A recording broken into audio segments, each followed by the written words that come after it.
A firestorm spreading from Capitol Hill to California today over word that more than 10,000 veterans from the California National Guard are being forced to repay enlistment bonuses. This after a decade of answering the call to duty. Joining me now, Sergeant First Class Bryan Strother. Bryan, thank you for joining us. Sergeant Strother, tell us about your specific ordeal, because you've been going through this now for a couple of years, right? Yes, Charles. It's been over 10 years. That's half the average lifespan of a military career.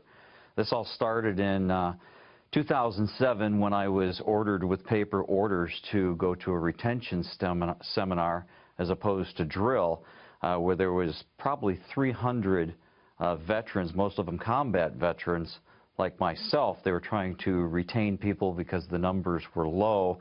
There was a one-star general there, Brigadier General Rodney Barham, and he was offering bonuses up to $15,000 for 6 years and student loan repayments. And I was kind of iffy because I had just returned within the previous year, within the year from a deployment to the Middle East. And I re-enlisted. Within 3 months, I had orders to Iraq.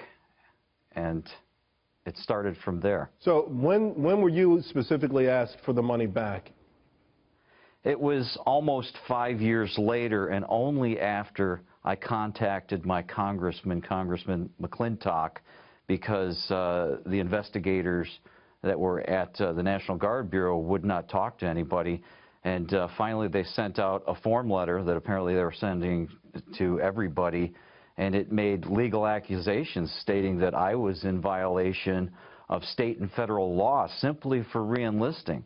And then the last paragraph of that letter stated that I could contact an attorney or a chaplain. Wow. But tried giving me relief in the appeal after appeal. Right.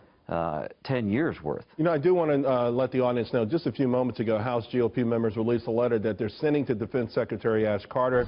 It reads in part, "This is no way to treat those who have fulfilled their commitments to our country.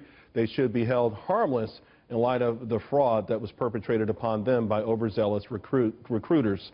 Do you think that's the right statement? Does that hit it on the head, what's happening? And by the way, we're talking about folks like you who fought in combat, went back over, who were wounded, and yet our government's pressuring them, this particular administration and Pentagon, pressuring them for this money back.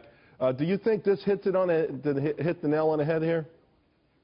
I would say it does. That's what we've been asking for all along. This isn't just about me.